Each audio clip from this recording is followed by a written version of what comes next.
तर मुलांना पहा, हेमॅटोलॉजीचे एमसीक्यूज आपण पाहत आहोत.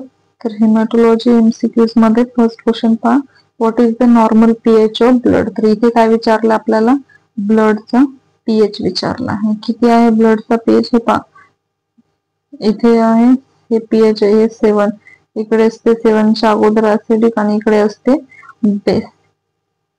तर आपला ब्लडचा पीएच किती आहे, 7.35 टू 7.45. ठीक आहे, that is the pH of blood. Correct answer is option C. Second question, which anticoagulant is used in CBC test. आता आपल्याला लॅबमध्ये सीबीसी ची टेस्ट करायची आहे. तर मग सीबीसी ची टेस्ट करण्यासाठी आपल्या ज्या ट्यूब्स मध्ये कंटेन, आपण ज्या ट्यूब मध्ये आपण जे सॅम्पल आहे ते घेतो, तर त्या ट्यूब्स, कोणती ट्यूब्स यूज केली जाते सीबीसी टेस्ट साठी. तर या सीबीसी टेस्ट साठी कोणती ट्यूब यूज केली जाते, तर ती आहे ईडीटीए ट्यूब. ठीक आहे, तर ईडीटीए ट्यूब यूज केली जाते सीबीसी टेस्ट साठी. नंतर थर्ड क्वेश्चन आहे, volume of blood in an average adult is. आता नॉर्मल, आपल्या नॉर्मल मॅन मध्ये जे की ब्लड ची व्हॉल्यूम किती असते, volume of blood in an average adult is. तर त्याच्यामध्ये 5 to 6 लिटर हे नॉर्मली ब्लड असतं, normal volume of blood in average adult. Option C is correct. त्यानंतर next question, blood is what is blood is a fluid connective tissue. Option B nervous tissue, option C muscular tissue आणि option D epithelial tissue. तर blood हा काय आहे, blood is a fluid connective tissue. Option A is correct answer. Next question, which blood component transport oxygen. तर oxygen transport करण्यासाठी कोणता ब्लडचा component transport करतो ऑक्सिजनला. तर पहा, याचं करेक्ट ऑप्शन ए आहे डब्ल्यूबीसी, ऑप्शन बी प्लेटलेट्स, ऑप्शन सी प्लाझ्मा आणि option D RBC. तर कोणता ब्लड कंपोनंट ट्रान्सपोर्ट करतो ऑक्सिजनला, तर correct answer is option D, RBC जो आहे तो काय करतो, ट्रान्सपोर्ट करतो ऑक्सिजनला. ठीक आहे, correct answer is option D. Next question, normal RBC count in male. Male मधलं नॉर्मल आरबीसी काउंट विचारलेला आहे. तर का किती आहे normal RBC count in mail,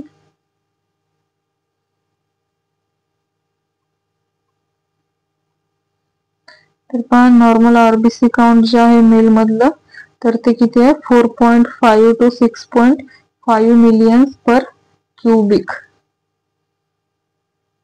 ठीक आहे, किती आहे इथे युनिट दुसरं आहे, मायक्रोलिटर मध्ये युनिट दिले किंवा याच्याऐवजी मिलियन्स पर क्यूब mm असं पण त्याचं युनिट घेऊ शकते एक्झाम मध्ये. तर नॉर्मल आरबीसीचं काउंट किती आहे 4.5 to 6.5 मिलियन्स. त्यानंतर लाईफ स्पॅन किती, आरबीसीचा लाईफ स्पॅन विचारलेला आहे. तर किती आहे 120 डेज. हा कुणाचा आहे, आरबीसीचा. आणि जर प्लेटलेटचा जर विचारला तर त्याचा 7 to 10 days. Okay, 7 to 10 days कुणाचा आहे, प्लेटलेटचा लाईफ स्पॅन आहे. त्यानंतर correct answer is option D 120 days. त्यानंतर विच सेल इज अन्यूक्लिएटेड. तर पहा, तुम्हाला माहिती असेल जे की आरबीसी, डब्ल्यूबीसी प्लेटलेट्स आहेत, त्यामध्ये आरबीसी जो आहे याच्यामध्ये काय न्यूक्लियस प्रेझेंट असतो का, तर याच्यामध्ये न्यूक्लियस प्रेझेंट नसतो, म्हणून त्याला काय म्हटलं जातं, अनन्यूक्लिएटेड असं म्हटलं जातं. विच सेल इज अनन्यूक्लिएटेड, कोणती सेल अनन्यूक्लिएटेड असते, तर RBC. The correct option is option B. Next question, reticulocytes are immature. Reticulocytes ह्या कशा आहेत, इमॅच्युअर्स आहेत. रेटिक्युलोसाइट्स कुणाला म्हणतात, ज्यावेळेस आरबीसीचं प्रोडक्शन होतं आणि जे आरबीसीज राहतात ते पूर्णपणे मॅच्युअर नाही होत, मग त्यावेळेस त्याला काय म्हटलं जातं, इमॅच्युअर. त्या इमॅच्युअर्स रेटिक्युलोसाइट्स असं म्हटलं जातं. तर reticulocytes are immature. Option A neutrophil, option B RBC, option C platelets आणि ऑप्शन डी लिम्फोसाइट्स. तर इमॅच्युअर कोणाचे आरबीसी असतात, ते तर आरबीसीचे, सॉरी इमॅच्युअर आरबीसीज असतात ते रेटिक्युलोसाइट्स मध्ये, इमॅच्युअर आरबीसीज असतात. त्यानंतर next question, which stain is used for reticulocyte count. आता याच्यासाठी ट्रिक्स लक्षात ठेवा, रेटिक्युलोसाइट्स काउंट साठी कोणतं स्टेन यूज केला जातो, रेती. रेती नावाची मुलगी आहे, ठीक आहे, रेती नावाची मुलगी आहे आणि ती कशी आहे, खूपच सुपर आहे ती दिसायला एकदम छान आहे, म्हणजे काय आहे, सुपर आहे असं म्हणतो आपण या रेतीला. म्हणजे रेटिक्युलोसाइट काउंट साठी कोणता स्टेन यूज केला जातो? Option A Giemsa, option B Leishman, option C Wright stain आणि ऑप्शन डी सुप्रावायटल स्टेन. तर रेती कशी आहे, एकदम सुपर आहे ना, म्हणून या ठिकाणी सुप्रावायटल स्टेन हा यूज केला जातो. ऑप्शन 10 चा करेक्ट आन्सर ऑप्शन डी सुप्रावायटल स्टेन. नंतर 11 question, normal haemoglobin in adult female मध्ये नॉर्मल हिमोग्लोबिन किती आहे? तर फिमेल मध्ये आहे 12 to 14 आणि जर मेल मध्ये विचारलं तर 14 to 16 ग्राम पर डेसिलिटर हे नॉर्मल हिमोग्लोबिन आहे. त्यानंतर next question, iron deficiency anaemia shows. आता याची ट्रिक्स लक्षात ठेवा. आयर्न डिफिशियन्सी अॅनिमिया ज्यावेळेस क्वेश्चन विचारेल त्यावेळेस हा जो आय आहे हा, तर हा मायक्रोसायटिक जो येतो ना, तर याच्यामध्ये जो आय आहे हा आय आयर्न डिफिशियन्सी. ठीक आहे, तर ही लक्षात ठेवा, ही ट्रिक्स आहे आपली. मायक्रोसायटिक मधला जो आय आहे तो आयर्नचा आय आहे. तर इथे मायक्रोसायटिक मध्ये आय आहे का? नाहीये, म्हणून हे पण नाही. नॉर्मोसायटिक मध्ये नाही, मायक्रोसायटिक मध्ये पण नाही. मायक्रोसायटिक हायपोक्रोमिक आरबीसी म्हणजे काय? Iron deficiency anaemia. Option B is correct. नंतर 13 question, pernicious anaemia is due to deficiency of. Pernicious anaemia कोणामुळे होतो? Option A iron, option B vitamin B12, option C folic acid, option D vitamin K. आता पर्निसियस anaemia कसं लक्षात ठेवायचं? तर पाया पर्निसियस anaemia जो आहे पी, त्याला असं केलं की काय तयार होते? बी, म्हणून आपण त्या म्हणणार याला B12 अॅनिमिया. तर हे कोणत्या? विटॅमिन B12 डिफिशियन्सीमुळे हा पर्निसियस अॅनिमिया होतो. ठीक आहे, लक्षात राहील. Next question, sickle cell anaemia is due to. तर सिकल सेल म्हणजे काय असते? एसएस राहते, हे सगळ्यांना माहिती आहे. हे काय आहे? सिकलिंग आहे. आणि एस असेल तर ते कॅरिंग असते, ते सिकलिंग आहे. एसएस म्हणजेच काय? Sickle cell. तर sickle cell anaemia is due to option A haemoglobin A mutation, option B haemoglobin S mutation, option C haemoglobin C mutation आणि option D haemoglobin F mutation. तर पहा, sickle cell म्हणजे मी सांगितलं S म्हणजेच काय? Haemoglobin S mutation is correct. Option B is correct answer. त्यानंतर which test is used for haemoglobin estimation. आपल्याला haemoglobin check करण्यासाठी कोणती टेस्ट यूज केली जाते असं विचारलेलं आहे. तर पहा, विंट्रोप मेथड्स ही नाहीये. वेस्टग्रीन मेथड्स या ESR साठी यूज केल्या जातात. थर्ड आहे न्यूबार मेथड्स आणि हे जे आहे सहालीज मेथड. तर सहालीज मेथड यूज केली जाते फॉर द हेमोग्लोबिन एस्टिमेशन. ठीक आहे, तर मग हेमोग्लोबिन एस्टिमेशन साठी कोणती मेथड यूज केली जाते? Sahli's method. The correct answer is option B Sahli's method. त्यानंतर next question, normal total WBC count. तर WBC काउंट किती असते? सगळ्यांनाच माहिती आहे, 4000 ते 11,000 मिलियन पर UMM. इथे कोणते युनिट दिले? Micro litre, million micro litre. तर इथे किती आहे? 4000 ते 11,000 राहतात. ठीक आहे, लार्जेस्ट WBC जे आहे हे लक्षात ठेवा युनिट. ठीक आहे, त्या RBC चे युनिट्स विचारलं 4.5 to 5.5 लक्षात ठेवा मिलियन्स पर क्युबिक. नंतर लार्जेस्ट WBC कोणती आहे? सगळ्यात लार्जेस्ट WBC, तर हा क्वेश्चन मी सांगितला होता एका व्हिडिओ मध्ये, तरी पण लक्षात ठेवा. सगळ्यात जास्त लार्जेस्ट WBC विचारली तर ती आहे मोनोसाइट्स. जसं की मोनोसाइट्स काय? आपल्याला मोनो म्हणजे काय? एक. तर आपल्याला वाटतं एकच आहे, पण ही मोनो एक म्हणजेच काय? ही सगळ्यात लार्जेस्ट WBC आहे. कोणती? मोनोसाइट. त्यानंतर total WBC increase in allergic. ज्यावेळेस अलर्जिक कंडिशन WBC मध्ये जर विचारल तर लक्षात ठेवायचं अलर्जिक म्हटलं की आपल्यामध्ये ईचा उच्चार होतो अलर्जिक, त्याच्यावरून इओसिनोफिल मध्ये ही इन्क्रीज होते. इओसिनोफिल मध्ये अलर्जिक रिएक्शन्स होते. नंतर न्यूट्रोफिल्स कंटेन. तर न्यूट्रोफिल काय कंटेन करते? Antibodies, histamine, lysozymes, serotonin. तर न्यूट्रोफिल्स काय कंटेन करते? लायसोझोम्स किंवा लायसोझाइम. नंतर percentage of neutrophils in normal adult तर न्यूट्रोफिल किती % असते, तर पहा नॉर्मल ऍडल्ट्स मध्ये जे न्यूट्रोफिल आहे ते 14 to 70% आहे न्यूट्रोफिल. आणि लिम्फोसाइट्स किती आहेत, तर लिम्फोसाइट्स आहेत 20 to 40% आणि 40 to 70 आहेत ते न्यूट्रोफिल्स आणि हे आहेत लिम्फोसाइट्स. ठीक आहे. मोनोसाइट्स किती आहेत, 1 to 10. Basophil 0.5 to 1. that is the normal ranges of WBC. त्यानंतर नॉर्मल प्लेटलेट काउंट किती आहे, प्लेटलेट काउंट नॉर्मल 1.5 लाख पासून 4 लाखापर्यंत प्लेटलेट्स काउंट आहेत. नंतर लाईफ स्पॅन ऑफ प्लेटलेट्स मी आता सांगितलं. आरबीसीचा लाईफ स्पॅन किती सांगितला, 120 दिवसाचा सांगितला. आणि प्लेटलेट्सचा लाईफ स्पॅन किती सांगितला, 7 ते 10 दिवस. त्यानंतर which vitamin is essential for clotting factor synthesis, तर क्लॉटिंग फॅक्टर साठी या सी ला असं लिहिले, अशी लाईन मारलं तर काय तयार झाला, हा के म्हणजेच vitamin K is the clotting factor synthesis. Option C is correct. Vitamin K is the, कसं लक्षात ठेवायचं कळालं, कोणता विटॅमिन हा इसेन्शियल आहे फॉर क्लॉटिंग फॅक्टर सिंथेसिस साठी, तर क्लॉटिंग म्हणजे C.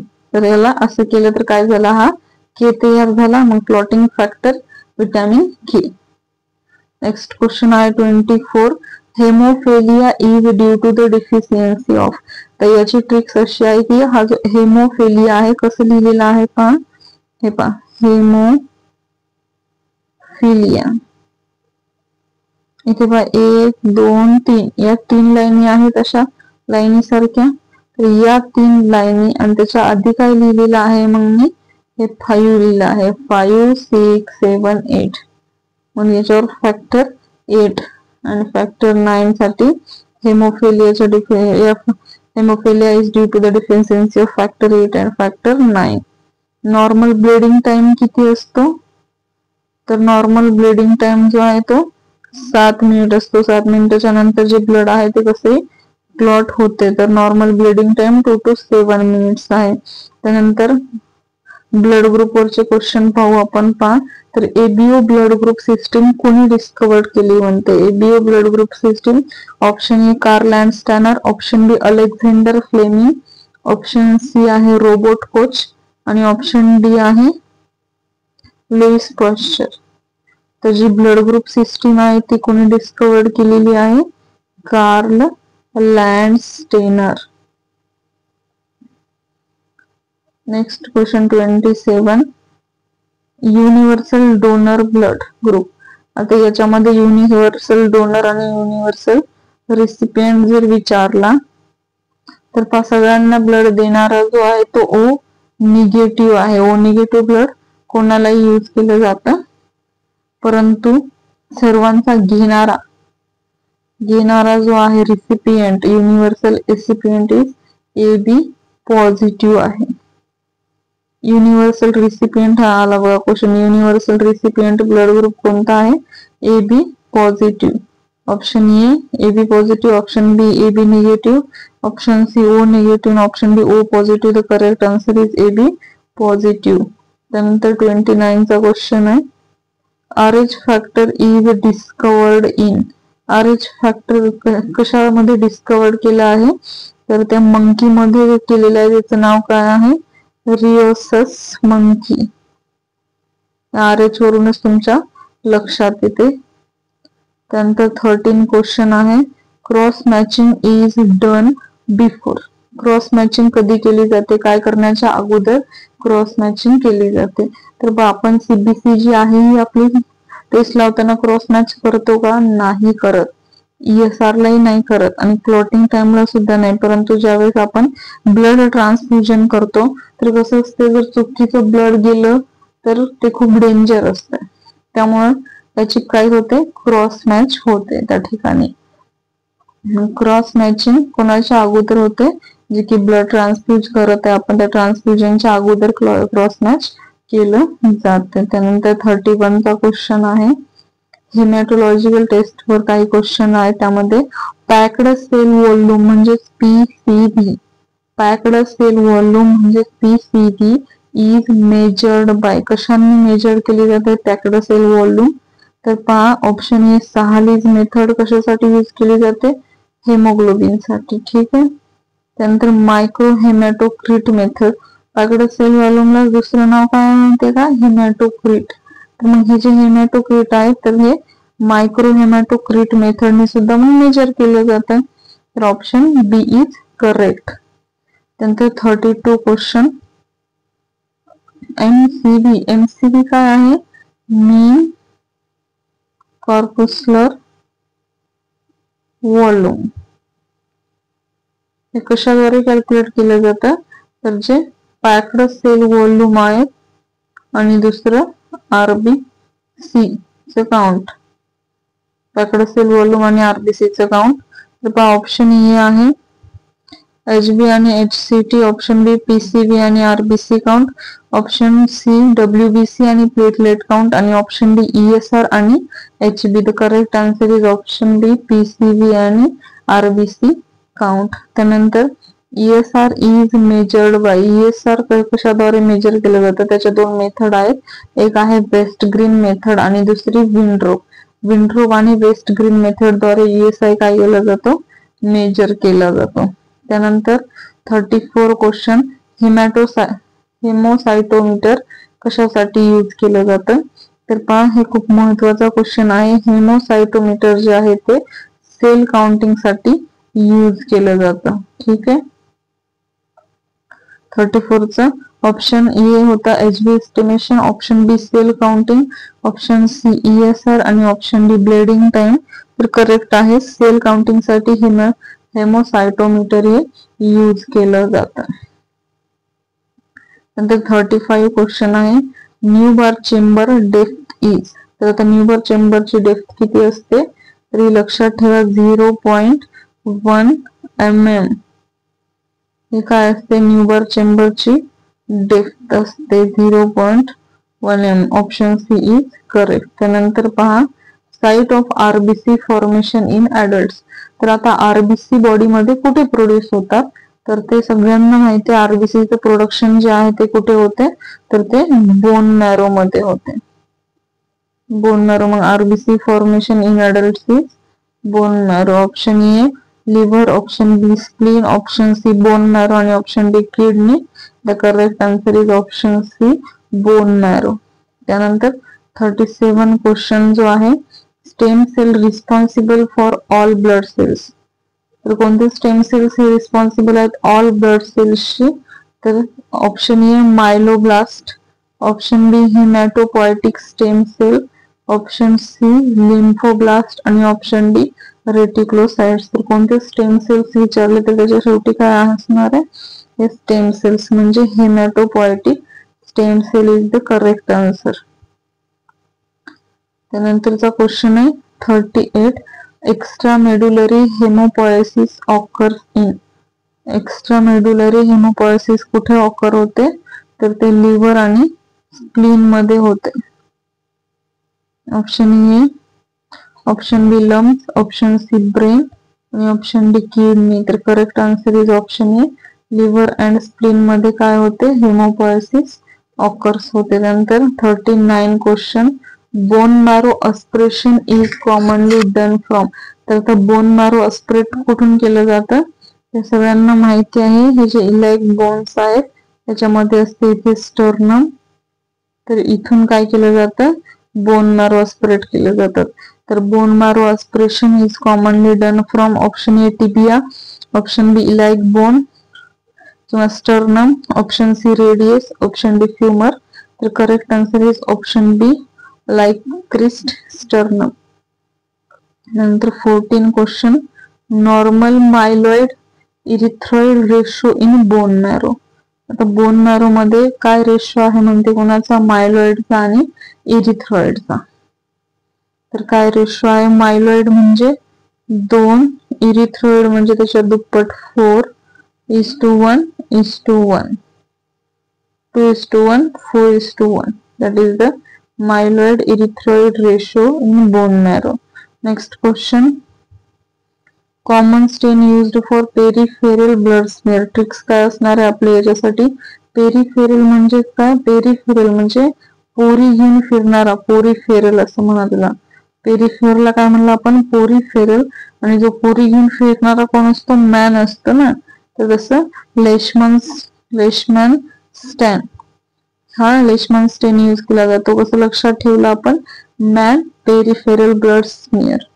Option A Gram stain, option B Leishman stain, option C झेडन Neelsen stain, option D Indian A. Correct answer is option B Leishman stain. त्यानंतर 42 question. Wright and Giemsa stain are the examples of. तर पहा या ठिकाणी एक छोटीशी story लक्षात ठेवायची आहे, ज्यामध्ये काय लक्षात ठेवायचंय की एक रोमन नावाचा मुलगा आहे. तर आणि इथे एक मुलगी आहे. त्या मुलीची मम्मी पप्पा गेलेले आहे ते रोमनला बघायला. किंवा हा मुलगा आहे आणि एक मुलगी रोमा नावाची, जसे की रोमन नावाची. मग त्या मुलाच्या घरचे त्या रोमनला, मुलगा किंवा मुलाच्या घरचे त्या रोमनला ते बघायला गेलेले आहेत. पण ती जी रोमन आहे तिच्या घरचे गेलेले आहेत, पण तो मुलगा नाही गेला. तर मग घरचे बघून जाऊन आले वापस. मग त्या घरच्यांना रोमनचे जे मम्मी पप्पा आहेत ते मम्मी पप्पा त्या स्टोरी काय होती? एक मिनिट. आपली स्टोरी काय होती इथे? रोमन जो आहे, एक मुलगी आहे आणि या मुलाच्या घरचे या मुलीला बघायला जातात. बघून आल्यानंतर हे या मुलाला काय म्हणतात? ही जी रोमा आहे म्हणजेच रोमन्स काय जी आहे, कशी आहे? बराबर आहे. जिम्सा राईट आहे. राईट तो राईट वाला नाही, आपला हा दुसरा राईट आहे. तर ते घरचे म्हणतात त्या मुलाला ती जी रोमा आहे ती कशी आहे? राईट आहे आणि ती जिमला जाते. म्हणजे या दोन्ही ट्रिक्स वरून राईट अँड जिम्सा स्टेन कशासाठी यूज केला जातो? रोमासाठी. तर रोमॅनोस काय stain, right and Giemsa stain use केला जातो. नंतर 43 क्वेश्चन. मिथिलीन ब्ल्यू स्टेन कशासाठी वापरला जातो? तर पहा मिथिलीन ब्ल्यू कलर जो आहे तो काय आहे? तर तो ऍसिड कंपोनंट्स आहे RNA आणि न्यूक्लियस. त्यानंतर 44 क्वेश्चन. इओसिन स्टेन कोणता? इओसिन स्टेन nucleus, option B RNA, option C cytoplasm आणि ऑप्शन डी बेसिक कंपोनंट्स. तर जे बेसिक कंपोनंट्स आहेत तर ते आहे. नंतर रेटिक्युलोसाइट्स आर स्टेन्ड विथ. तर हे पण लक्षात ठेवायचं, जी काय आहे? रेती आहे. रेती ही पण कशी आहे? एकदम सुपर आहे आपली रेती. रेती काय आहे? एकदम सुपर आहे. म्हणून रेतीसाठी कोणता स्टेन यूज केला जातो? तर याच्यासाठी सुप्रा व्हायटल स्टेन यूज केला जातो. त्यानंतर 44 question. 46 question. Target cells are seen in. तर पहा ज्यावेळेस काय होते? टार्गेट सेल थॅलेसिमिया होतो. Iron deficiency anaemia. थॅलेसिमिया म्हणजेच काय सांगितलं मी? RBC लो होतात, कमी होतात. RBCचं मॅच्युरेशन व्यवस्थित होत नाही, त्याला थॅलेसिमिया म्हणतात. आणि हा जेनेटिक डिसीज आहे. तर टार्गेट सेल कधी दिसतात? टार्गेट सेल ज्यावेळेस थॅलेसिमिया म्हणजेच RBC ज्यावेळेस व्यवस्थित नाही बनत, त्याची साईज वगैरे त्याचं काय व्यवस्थित नाही बनत, त्याला थॅलेसिमिया म्हणतो. तर टार्गेट सेल्स TT वरून लक्षात ठेवा, जे की टार्गेट सेल्स आहेत ते are seen in thalassaemia and liver diseases. त्यानंतर स्पेरोसाइट्स आर सीन इन. तर आता हे जे स्पेरोसाइट्स आहेत ते कुठे असतात, कशामध्ये दिसतात? तर option A malaria, option B hereditary spherocytosis and autoimmune haemolysis, option C iron deficiency आणि ऑप्शन डी पर्निसियस ॲनिमिया. तर स्पेरोसाइट्स जे आहेत ते कशात दिसतात?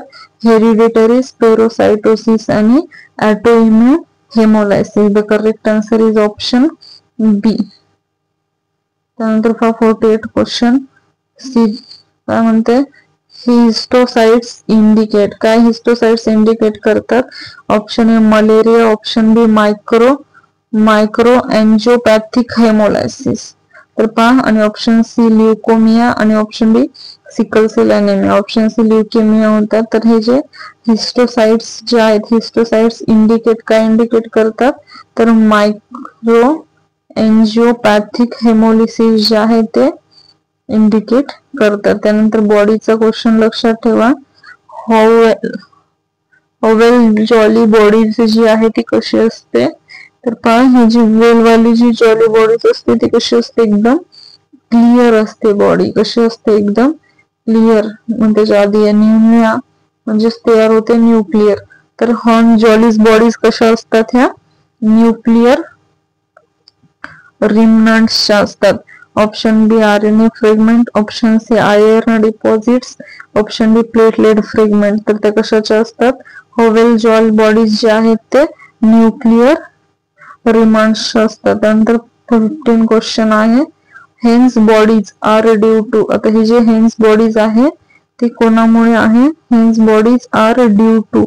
तर option A oxidative damage, option B iron deficiency आणि option C vitamin B12 deficiency, option D folate deficiency. तर पहा, हेन्स बॉडी जी आहे ती कोणामुळे आहे, तर correct answer is option A oxidative damage. Hence body कशामुळे आहे, due to the oxidative damage. नंतर नेक्स्ट क्वेश्चन नंबर 51. काय क्वेश्चन आहे, hyper segmented neutrophil are seen. तर कशामध्ये दिसतात हे हायपर सेगमेंटेड न्यूट्रोफिल्स, कशामध्ये दिसतात, तर ऑप्शन ए व्हिटॅमिन B12 आणि फोलेट डिफिशियन्सी, ऑप्शन बी मलेरिया, ऑप्शन सी ल्युकेमिया आणि ऑप्शन डी आयर्न डिफिशियन्सी. तर जे हायपर सेगमेंटेड न्यूट्रोफिल्स आहेत, ते कशात दिसतात, व्हिटॅमिन B12 आणि फोलेट डिफिशियन्सी मध्ये हे असतात. त्यानंतर हे जे रॉड्स आहेत हे लक्षात ठेवावं लागेल.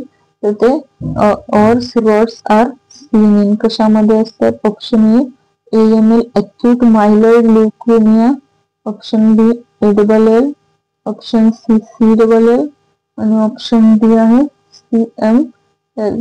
तर जे की कोणते रॉड्स विचारले आहेत, AUER.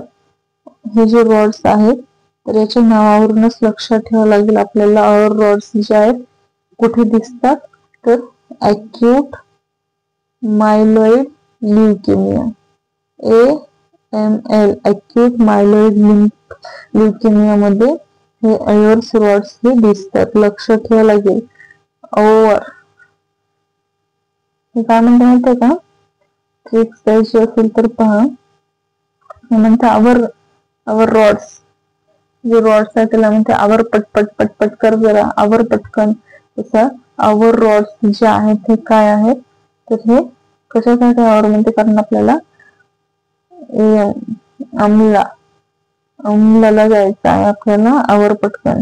Our rods are seen, कुठे जायचंय, अमला AML म्हणजे काय, acute myeloid leukaemia. Correct answer is option A. त्यानंतर पहा, स्मज सेल्स कुठे दिसतात, आर सीन. तर पहा, या जे सेल्स आहेत त्या कुठे दिसतात, त्या सेल आपल्याला बघायचे असेल तर आपल्याला 2 दिवसाची सुट्टी घ्यावी लागते, म्हणजे CL टाकावं लागते आपल्याला तिथे. ओके, क्रॉनिक लिम्फोसायटिक ल्युकेमिया कुणाला म्हणतात, तर हे जे स्मूथ सेल्स ज्या आहेत त्या कुठे दिसतात, CL टाकल्यावर या स्मूथ सेल्स आपल्याला दिसतात, ज्या की क्रॉनिक लिम्फोसायटिक ल्युकेमिया. कळलं, CLL कशासाठी आहे, स्मूथ सेल्स साठी आहे. त्यानंतर Philadelphia chromosomes is associated with, option A AML, option B CML, option D CLL आणि ऑप्शन डी ALL. म्हणजे काय विचारलंय, फिलाडेल्फिया क्रोमोसोम्स हे कशामध्ये येतात, तर पहा कोणते विचारले होते, फिलाडेल्फिया जे आहेत क्रोमोसोम्स ते कुठे दिसतात म्हणते, तर आपल्याला करेक्ट आन्सर आहे CML. फिलाडेल्फिया. डेल्फियावरून लक्षात ठेवायचे की डॉल्फिन मासा. डॉल्फिन मासा जो खूप चांगला आहे, जसा कशासारखा दिसायची, सीएम सारखा. सीएम कसे आपले चांगले आहेत, सेंट्रल मिनिस्टर जसे सीएम चांगले, तसाच जो कोणता डॉल्फिन मासा इथे दिलाय डेल्फिया, तसा तो काय डॉल्फिन मासा हा कसा आहे, सीएम सारखा चांगला आहे. तर फिलाडेल्फिया जो आहे ती ही क्रोमोझोम्स रिलेटेड